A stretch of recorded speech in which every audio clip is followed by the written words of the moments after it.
Hello student, आपका बहुत बहुत स्वागत करता हूं हमारे इस आईआईटी जेईई नीट के प्लेटफॉर्म पर जिसका नाम है एमएमएस। हमारे इस चैनल को नहीं किया सब्सक्राइब तो तुरंत कर लो।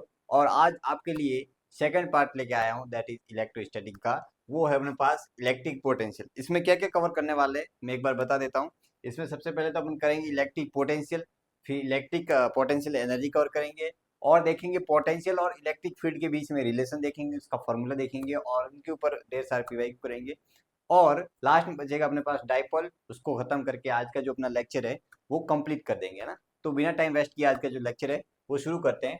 तो इलेक्ट्रिक पोटेंशियल कुछ और नहीं है, वो एक प्रकार से वर्क डन ही होता है जो अपन इन्फिनिटी से किसी यूनिट चार्ज को लेके आते हैं उसी फील्ड में। जैसे कि यहाँ पे एक अपने पास क्या है, ये है क्यू चार्ज, इसके कारण या इसके चार और क्या होगी, फील्ड होगी। और अगर मैं मान लो कि एक प्लस चार्ज है ना, कोई भी प्लस क्यू स्मॉल चार्ज इस फील्ड में लेके आता, तो ये क्या कर रहा है, इसको रिपल कर रहा है, यानी कि इसके ऊपर एक फोर्स लगा रहा है। तो इस फोर्स के अगेंस्ट मैं एक एक्सटर्नल फोर्स लगा के यहाँ पे मैं लेके आ रहा हूँ, तो जो मैं वर्क डन कर रहा हूँ है ना, जो मैंने वर्क डन किया उसको बोलते हैं इलेक्ट्रिक पोटेंशियल।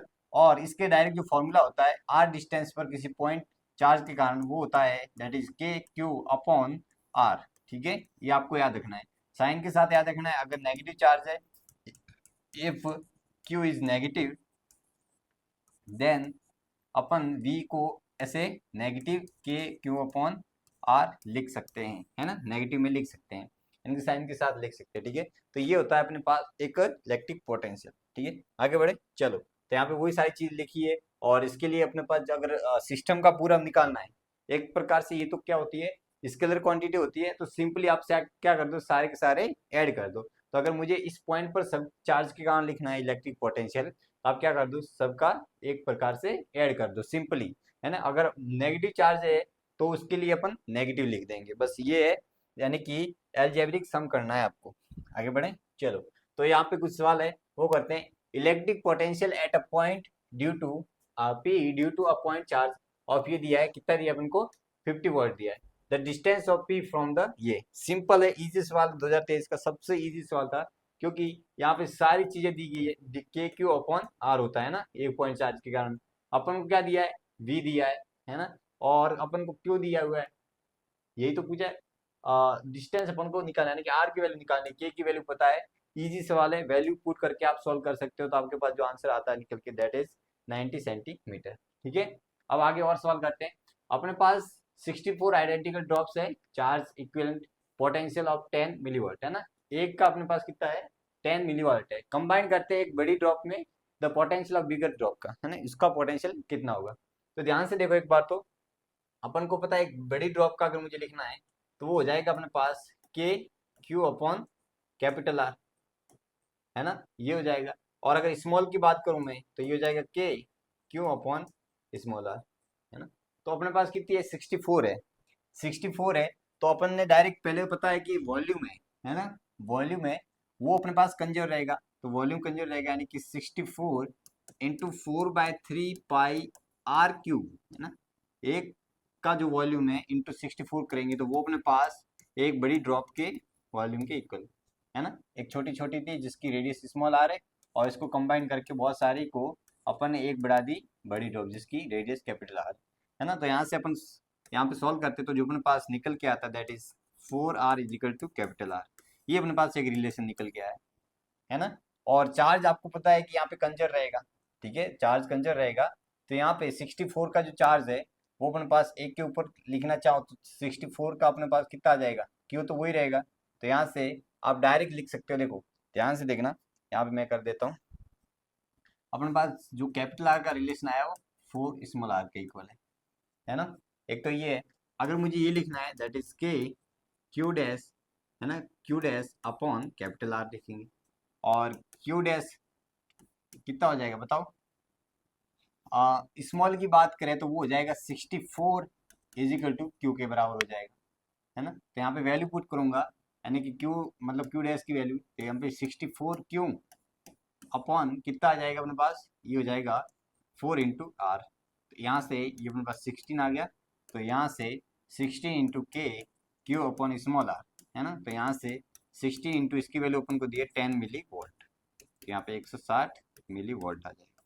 ठीक है, तो आंसर इसका आता है 160 मिली वोल्ट।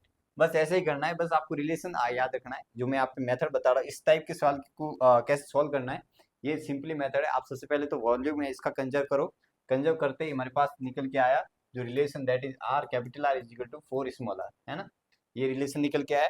और दूसरा है कि चार्ज कंजर्वेशन, अपन को पता है ये एक छोटी सी चार्ज पे जो है वो स्मॉल क्यू है, तो इतनी कितनी है, ये अपने पास 64 है, तो अपने पास कितनी हो जाएगी, ये 64, और ये चार्ज कंजर्व रहेगा, है ना, चार्ज कंजर्व रहेगा। तो यहाँ पे वैल्यू पुट करके सोल्व की थी मेरे पास, ये अपने पास 160 मिली वोल्ट में ना, तो यहाँ पे 160 हो जाएगा एक्चुअली में।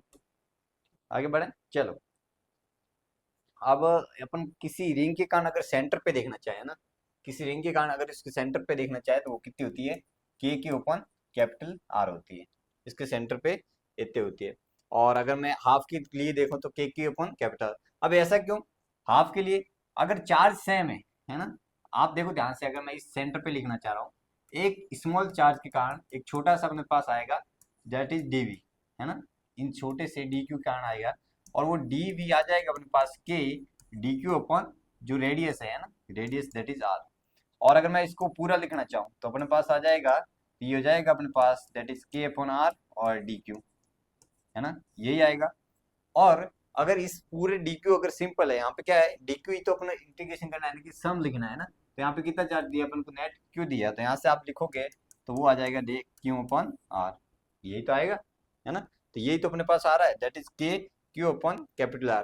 तो यानी कि यही है। अगर इसके लिए भी देखें, अगर चार्ज क्यों है तो सिंपली वही हो जाएगा। बात समझ में आ रही है, तो आपको कंफ्यूजन यहाँ पे नहीं होना चाहिए इस सवाल में। आगे बढ़े, और अगर मैं छोटे से एक आर की वजह से देखूं तो उसके लिए ये भी यही हो जाएगा, है ना, क्योंकि यहाँ वेरिएबल की क्या हो रहा है, सिर्फ चार्ज हो रहा है, और नेट अपन सम लिख रहे हैं चार्ज का।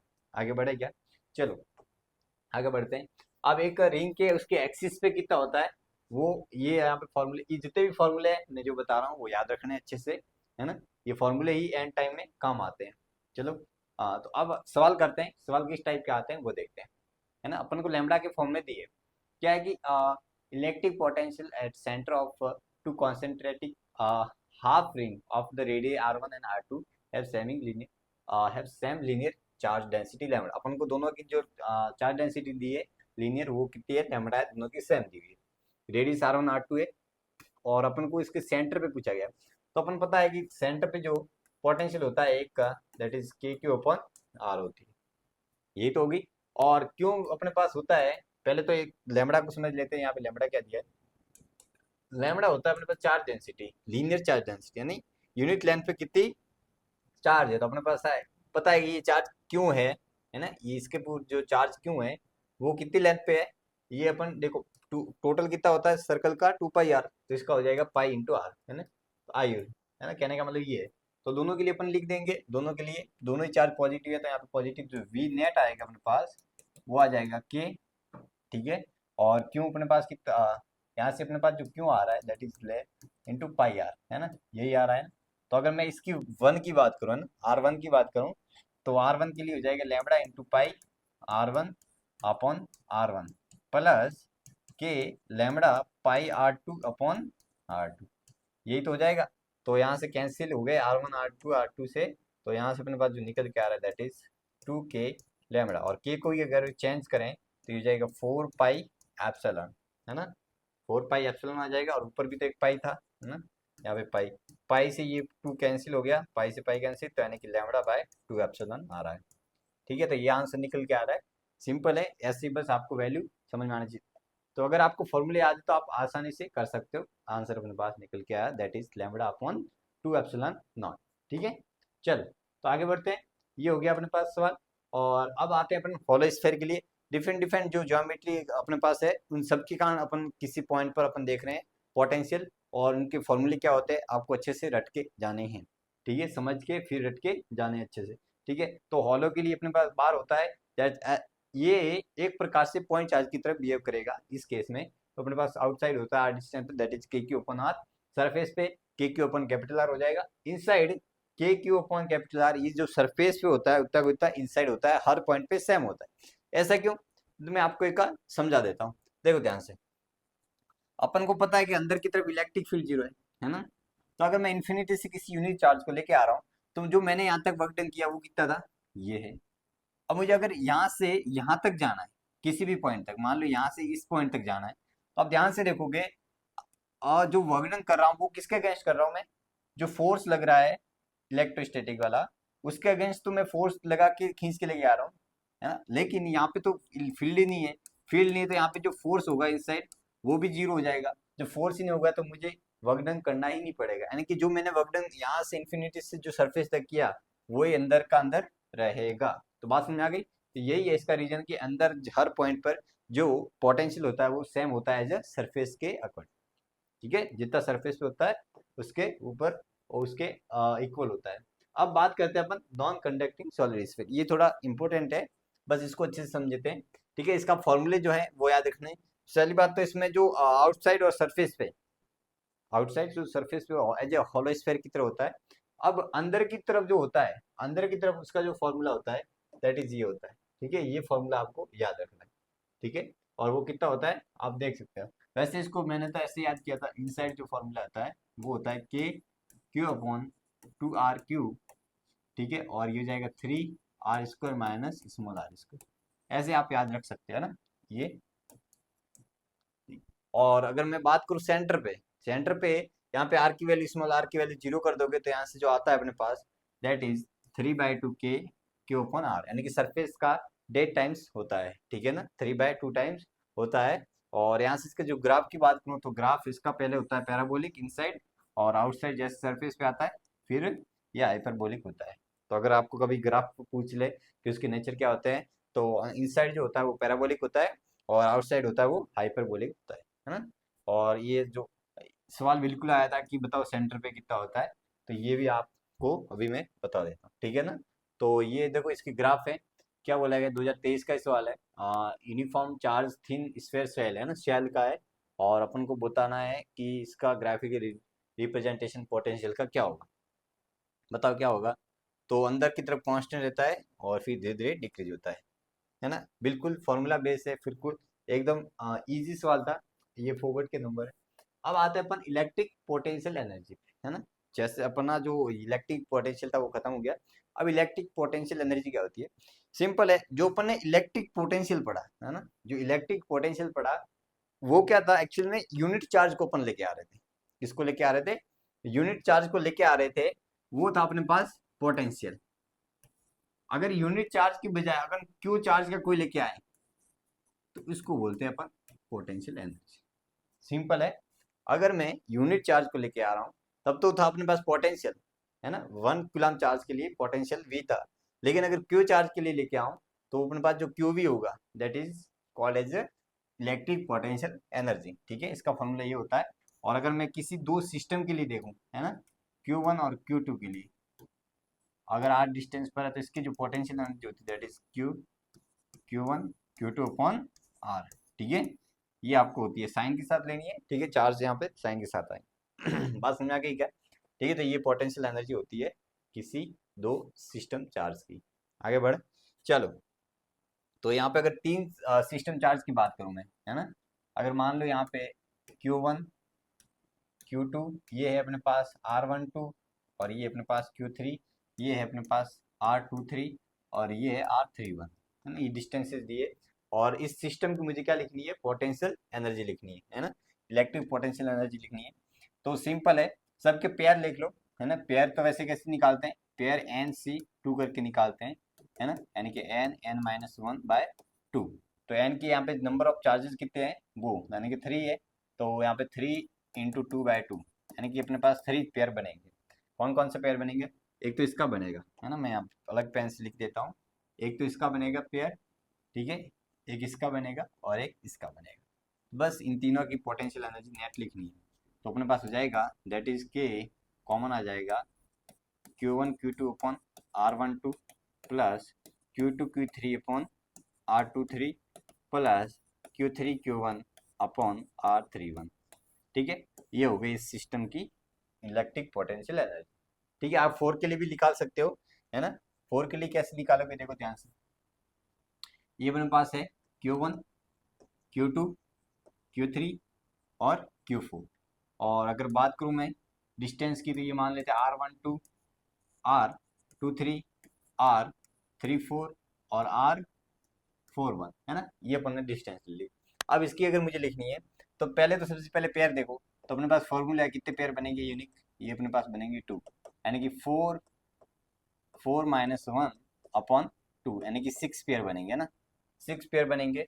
तो ध्यान से देखो कौन कौन से पेयर बनेंगे मैं बता देता हूँ आपको।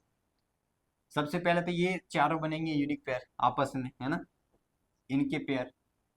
और दूसरे जो ये बनेंगे, है ना, मैं अगर कलर चेंज करूँ,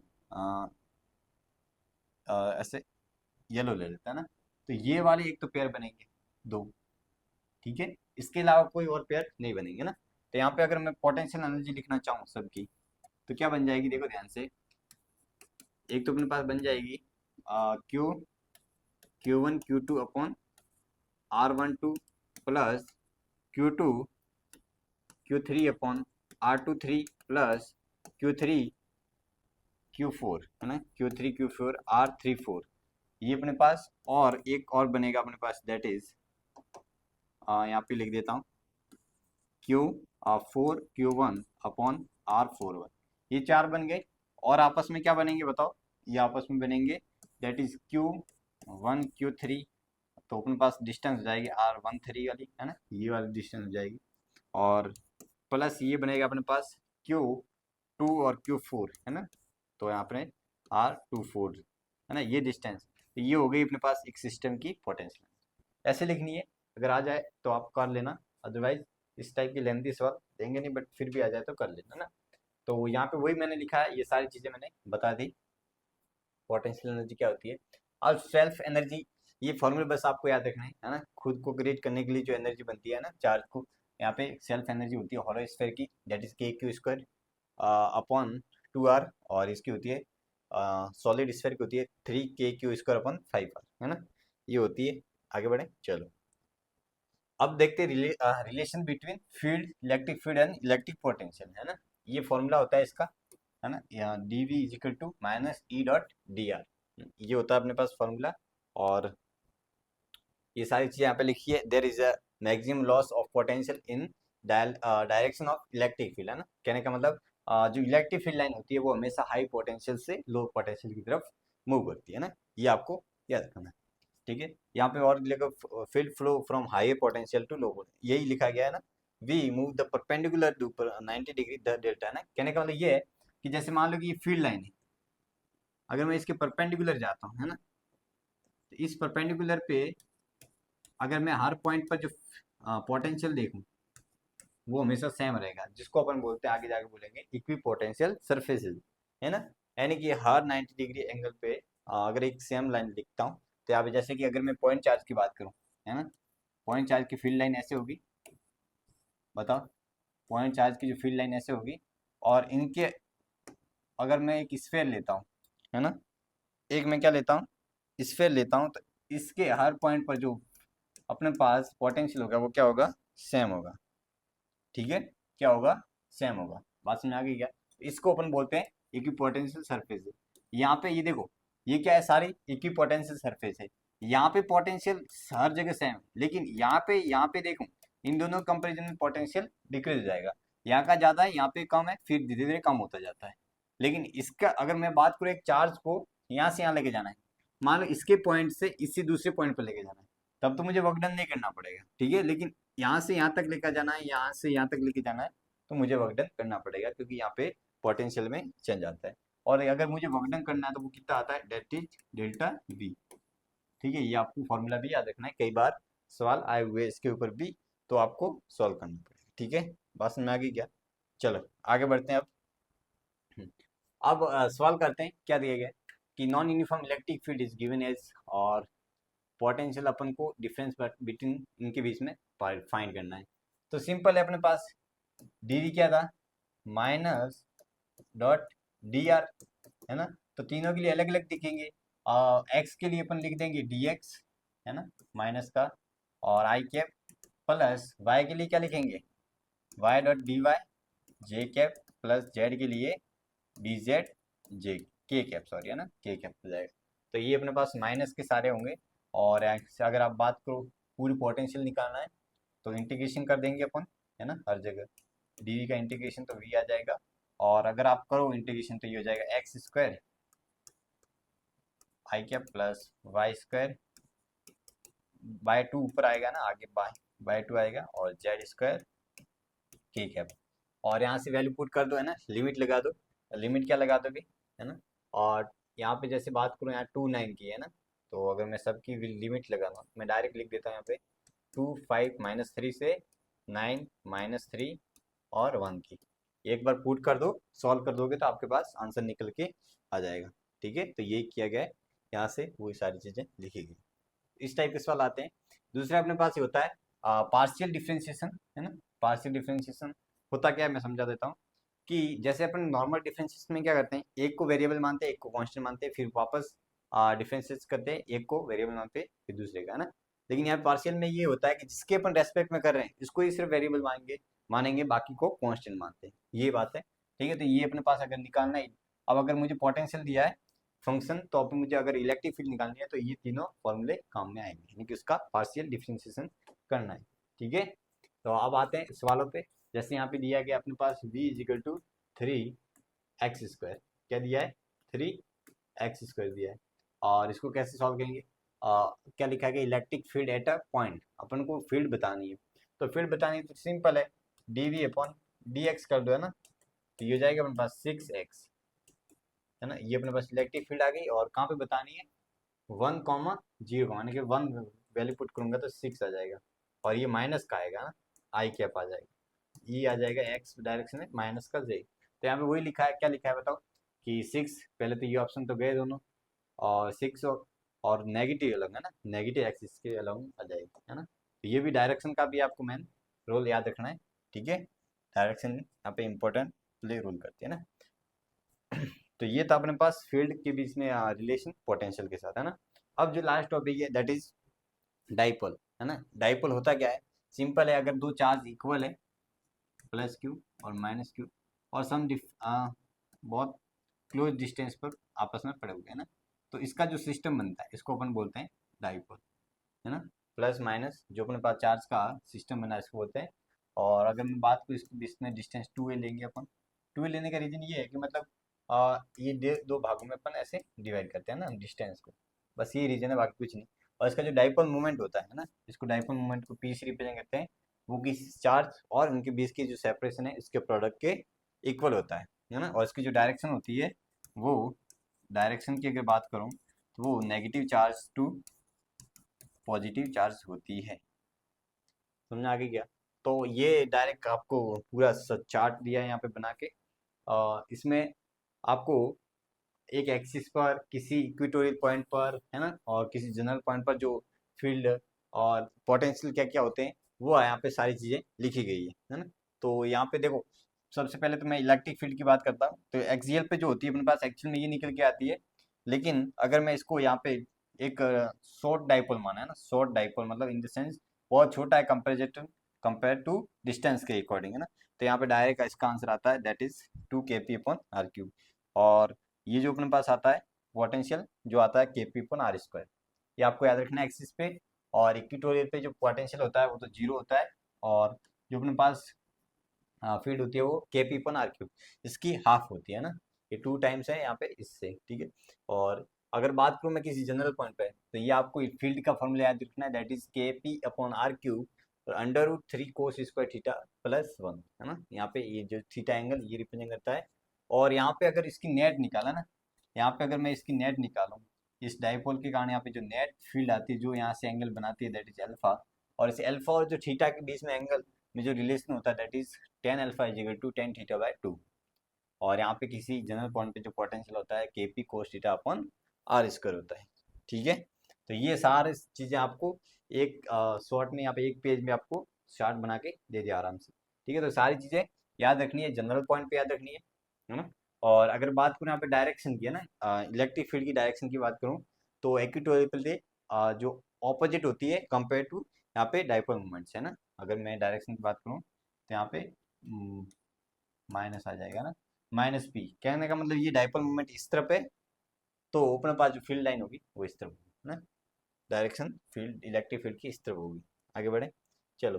तो अब सवाल है, सवाल क्या बोला है कि electric field due to the short dipole at a large distance from the centre of dipole on the equatorial equatorial plane distance, है ना, आर क्यू भी है।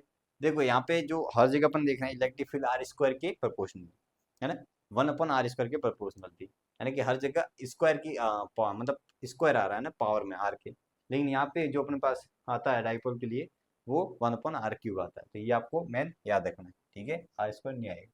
अब अगर डाइपोल को एक्सटर्नल फील्ड में रख दें, है ना, तो इसके ऊपर टॉर्क कितना लगेगा, इसकी पोटेंशियल एनर्जी कितनी होगी, वो अगर बात करते हैं ना, तो ध्यान से देखो, यहाँ पे माइनस क्यों है, यहाँ पे प्लस क्यों है। आपको पता है इलेक्ट्रिक फील्ड है, किसी पॉजिटिव चार्ज इस तरफ आ रही होगी, इसके ऊपर जो चार्ज देंगे आप फोर्स लगेगा दैट इज क्यू ई, और इस तरफ लगेगा इसके ऊपर वो का वही सेम क्यू ई लगेगा, दोनों फोर्स सेम लगेंगे। तो आपको पता है कि इसकी जो लाइन है ना, दोनों फोर्सेस की लाइन है एक ही नहीं है, यानी कहने का मतलब इसके बीच में सेपरेशन है, तो वो क्या करेगा, एक सेंटर ऑफ मास के अबाउट क्या करेगा, रोटेट करेगा, क्या करेगा, रोटेट करेगा। तो ऑब्वियसली यहाँ पे टॉर्क भी आएगा, तो टॉर्क लिखना है तो इसका जो टॉर्क का फॉर्मूला डायरेक्ट मैं लिखा देता हूँ, वो होता है अपने पास P क्रॉस ई, ये होता है, यानी कि अगर मैं विदाउट डायरेक्शन लिखूं तो ये होता है अपने पास PE sine theta, PE sine theta होता है, ठीक है। और अगर पोटेंशियल एनर्जी की बात करूँ तो वो होती है माइनस पी डॉट ई, है ना, डॉट प्रोडक्ट होता है, यानी कि ये होता है माइनस पीई कोस थीटा। ये दोनों ये इसके ऊपर सवाल आते हैं मेन, तो आपको याद रखना है एक पोटेंशियल एनर्जी और एक टॉर्क के बीच में, ठीक है, एक टॉर्क के ऊपर और एक पोटेंशियल एनर्जी के लिए। अब यहाँ पे दो स्टेट बनती है, एक अपने पास स्टेबल इक्विलिब्रियम और एक unstable equilibrium. Stable in the sense कि जैसे कि आपको पता है कि ये मार्कर अपनी, अगर मैं इसको खींचता हूँ, है ना, तो अब ये क्या हो गया, स्टेबल है, और अगर इसको धक्का देता हूँ और जैसे थोड़ा खिंच गया तो ये वापस ऐसे आ जाएगा। तो कहने का मतलब यही है कि यहाँ पॉजिटिव चार्ज है ना, इस तरफ था, तो जीरो एंगल हुआ, इसका मतलब फिक्स है। अब ये फोर्स इस तरफ लगा रहा है, ये खींच रहा है, तो ये स्टेबल हो गया, है ना। तो इस केस में जो पोटेंशियल एनर्जी होती है वो मिनिमम होती है, यानी कि माइनस पी के इक्वल होती है। और यहाँ पे एंगल बनता है 180, है ना, डाइपोल मोमेंट इस तरफ है, इलेक्ट्रिक फील्ड इस तरफ है, 180 एंगल बनता है। तो यहाँ पे जो पोटेंशियल एनर्जी आती है दैट इज मैक्सिमम पी के इक्वल आती है, बात समझ आ गई। और अगर 90 पे है ना इलेक्ट्रिक फील्ड और पी 90 पे है, तो अपने पास यू आता है, वो कितना आता है, जीरो आता है, इस केस में पोटेंशियल एनर्जी जीरो होती है, ठीक है। और इसका अगर टाइम पीरियड की बात करूँ, है ना, टाइम पीरियड भी होता है कि मान लो कि इसको मैं ऐसे थोड़ा सा डिस्प्लेस करके छोड़ दिया, तो इसका टाइम पीरियड कितना होगा, दैट इज 2π√I/P, है ना। I is a moment of inertia about axis of rotation, है ना, अपन ने अच्छे से पढ़ा हुआ है 11th में, वो आप देख सकते हो मोमेंट ऑफ इनर्शिया को, ठीक है। तो अपने पास पी साइन थीटा आता है, और थीटा बहुत स्मॉल है तो यहाँ पे थीटा के, और ये अपने पास के हो गया। एक प्रकार से सारी चीज़ें अपन ने एसएचएम में रोटेशनल में पढ़ी थी। अब आते हैं अपने uniform non uniform electric field, है ना, non uniform sorry uniform electric field में। तो ये अगर यहाँ पे जो एक मेन पॉइंट रहा है वो अपने पास रहा है गॉसेस थ्योरम, है ना। गॉसेस थ्योरम क्या बोलती है, गॉसेस थ्योरम को पढ़ने से पहले अपने पास एक आता है concept that is electric flux, है ना, इलेक्ट्रिक फ्लक्स। इलेक्ट्रिक फ्लक्स क्या होता है, देखो ध्यान से, ये अपने पास है इलेक्ट्रिक फील्ड लाइन और ये एरिया, इस फील्ड इस एरिया से, जैसे मैं सिंपल बात करूँ, एक एरिया से कितनी फील्ड लाइन जा रही है ना, कितनी फील्ड लाइन जा रही है, इसको बोलते हैं अपन इलेक्ट्रिक फ्लक्स, है ना। सारी चीज़ें यहाँ पे लिखी गई है, इलेक्ट्रिक फ्लक्स कुछ और नहीं, जितनी जाती है, और इसको फाई से रिप्रेजेंट करते हैं, और इसको फॉर्मूला जो लिखते हैं अपन इंटीग्रेशन E.ds, है ना, ये क्लोज के लिए लिखते हैं, और ये सारी चीज़ें यहाँ पे अपन को पता ही है।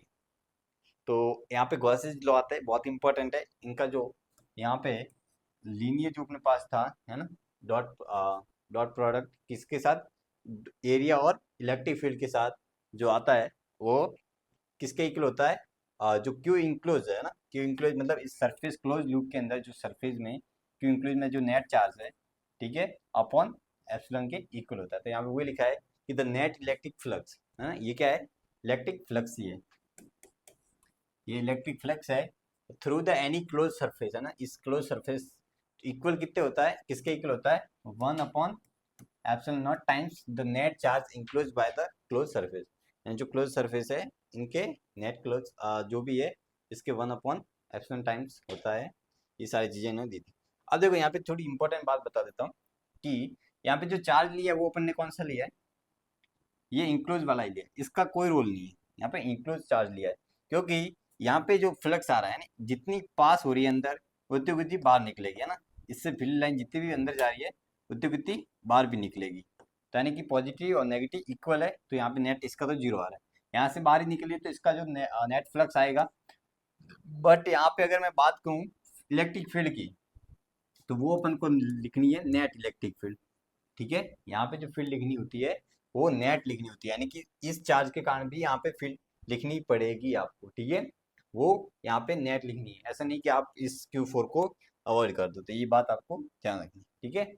तो यहाँ पे वो, और देखो यहाँ पे यही है सारी चीजें। अब किस टाइप के सवाल आते हैं वो अपन देखते हैं कि मान लो इसके सेंटर पे अपन ने रखा है एक चार्ज, तो इसके कारण कितना फ्लक्स होगा, ठीक है, वो देखना है। तो ऑब्वियसली ये सब सारी चीजें निकाल रहा है, तो अपने पास जो अभी लिखा था Q enclose upon epsilon naught, है ना, तो ये हो जाएगा क्यू अपॉन इंक्लोज के साथ। और चार्ज पार्टिकल की हुई अपने पास यहाँ पे कहाँ पे रखा गया है, एक मिनट देखिए, क्या centre of the cube, centre of the cube flux coming out the one, अच्छा वन सरफेस पे अपन को बोला गया ना, हाँ, कि एक सरफेस से कितना निकल रहा है वो बताना है। तो अपन को पता है कि सिक्स सरफेस से कितना निकलता है, वो अपन क्यू अपन एप्सिलॉन नॉट, तो वन सरफेस से कितना निकल जाएगा क्यू अपन सिक्स एप्सिलॉन, बस ये था ना, ये पूछा गया था। और अगर ये कॉर्नर पे रखा गया है ना, तो इस सरफेस से इस क्यूब से कितना निकलेगा वो अपन को पूछा है। तो आप ध्यान से देखो, एक अगर कोने पे रखा गया है, तो इस कोने का, है ना, इस चार्ज का इस कोने में कितना हिस्सा आ रहा है, दैट इज 1/8 आ रहा है ना। आपको पता है कि अगर यहाँ पे एक पूरा करूँ मैं, है ना, यहाँ पे अगर मैं एक पूरा करूँ कोई भी चीज, ठीक है, एक तो ये हो गया अपने पास, एक चार बैकग्राउंड में हो जाएंगे और चार नीचे हो जाएंगे, आठ में ये अपने पास चार्ज है, वो पूरा कंप्लीट हो जाएगा, इस घेरे में आ जाएगा। तो अगर मैं देखना चाहूँ कि इससे कितना आ रहा है ना, तो इस एट क्यूब से, है ना, एट क्यूब से जो अपने पास जा रहा है, अपन को पता है गॉसिस थ्योरम से वो कितना है, क्यू अपन एप्सिलॉन नॉट है, तो वन क्यूब से कितना आ गया, है ना, वो आ जाएगा अपने पास एट एप्सिलॉन नॉट, ये आपको मैं याद रखना, ठीक है। तो अपने पास वही लिखा है ना, find the flux through the entire surface of cube, है ना, ये अपन को पूछा गया है, सही लिखा मैंने, बताओ, ठीक है। अब दूसरा अपन देखते हैं,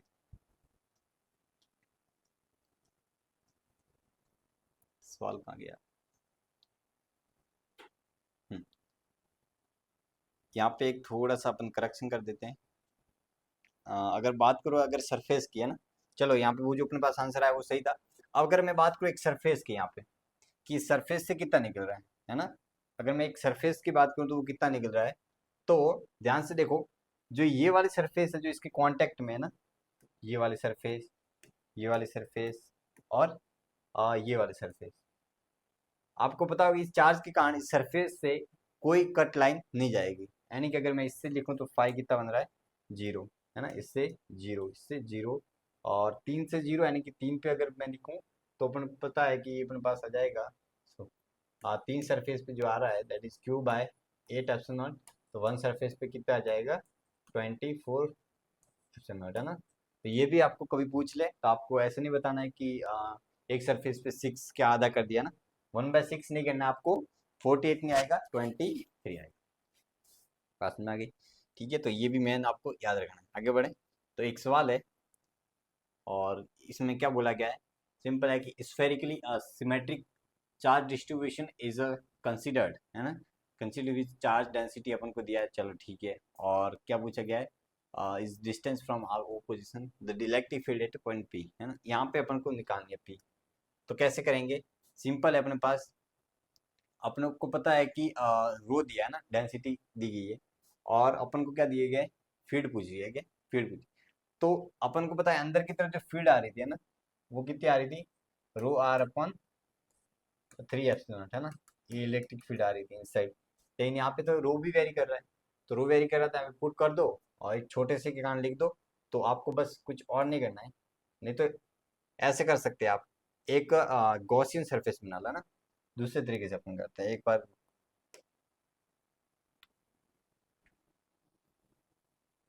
यहाँ पे शायद हाँ ये लिखा है ना गॉसियन सरफेस मान के अंदर, तो यहाँ पे वही है। तो गॉसियन सरफेस मानोगे तो अंदर अपने पास ये हो जाएगा, देखो ये अपने पास क्या हो जाएगा, देखो यहाँ पे जो गॉसियन सरफेस थी, जो थ्योरम थी वो थी अपने पास A dot Q upon epsilon naught, है ना, यही था ई। और सरफेस एरिया अपने पास क्या हो जाएगा, स्मॉल आर पे अगर देखूँ तो 4 पाई r स्क्वायर, ठीक है, इलेक्ट्रिक फील्ड कांस्टेंट है हर पॉइंट पे इस एरिया के, है ना। तो यहाँ पे हो जाएगा क्यू इंक्लूज। अब क्यू इंक्लूज अपन को निकालना है, और क्यू इंक्लूज कैसे निकालेंगे, देखो ध्यान से। अपन को पता है रो होता है अपने पास क्यू अपॉन 4/3 पाई r क्यूब, यही तो होगा, क्योंकि यहाँ पे क्या है, डेंसिटी है ना, जितने वॉल्यूम पे चार्ज है इसको। तो क्यों हो गया अपने पास रो 4/3 पाई r क्यूब। रो की वैल्यू यहाँ पे दी है, तो ये अपने पास छोटा सा डी क्यू ले लेंगे और सॉल्व करेंगे तो आपके पास इंटीग्रेशन करके आपके पास आंसर आ जाएगा ना। वही देखो यहाँ पे वही लिखी है, और सॉरी यहाँ पे वॉल्यूम नहीं लेंगे, एरिया लेंगे, है ना। वॉल्यूम लेंगे, लेकिन यहाँ पे अपन जो यहाँ पे 4/3 पार आई, ये तो एक अपन जनरल लिया है। अगर मैं बात करूँ, एक बार मिटा देते हैं इसको, सही लिख देता हूँ मैं ताकि आपको कन्फ्यूजन नहीं रहे। ध्यान से देखो, अपन को पता है कि यहाँ पे अगर मुझे लिखना है दैट इज डी क्यू, वो हो जाएगा अपने पास रो इंटू डी वी, और रो अपन को दिया ही है, डी वी क्या लिखेंगे 4 पाई r square into D R. ये अपने कई बार किया हुआ है, तो यहाँ क्यू आ जाएगा और इसका इंटीग्रेशन कर देना 0 से r तक, ये अपने पास डी क्यू आ जाएगा, है ना, सॉरी क्यू इंक्लूज आ जाएगा। वैल्यू पुट करोगे आपके पास आंसर निकल के आ जाएगा इसका, ठीक है। तो ये निकल के आंसर आता है ईजी सा। तो यहाँ पे गॉसियन सरफेस मान के गॉसियन थ्योरम लगा के सॉल्व करना। आगे बढ़े, चलो। तो ये था अपना जो मेन मेन कंसेप्ट थे, मैंने सारे डिस्क्राइब कर दिए, ठीक है। और अगर हमारे चैनल को नहीं किया सब्सक्राइब तो तुरंत कर लो ये। और ये हमारे पास लोगो है, ठीक है, सॉरी क्यूआर है, इसको स्कैन करके आप हमारे इंस्टाग्राम से भी जुड़ सकते हो, है ना। तो ये, और लास्ट तक बने रहे इसके लिए बहुत बहुत धन्यवाद, और मिलता हूँ आपको नए लेक्चर में। तब तक के लिए अच्छे से पढ़ना है, जितने भी कंसेप्ट बताए उसको अच्छे से शॉर्ट नोट्स बना के उसके फॉर्मूले सारे के सारे याद करने और पीवाईक्यू लगाने, ताकि ये जो कंसेप्ट है वो स्ट्रॉन्ग बन जाए, ठीक है। तो मिलता हूँ आपको नए लेक्चर में, तब तक के लिए अच्छे से पढ़ते रहो। Wish all the best for upcoming examination. Thank you.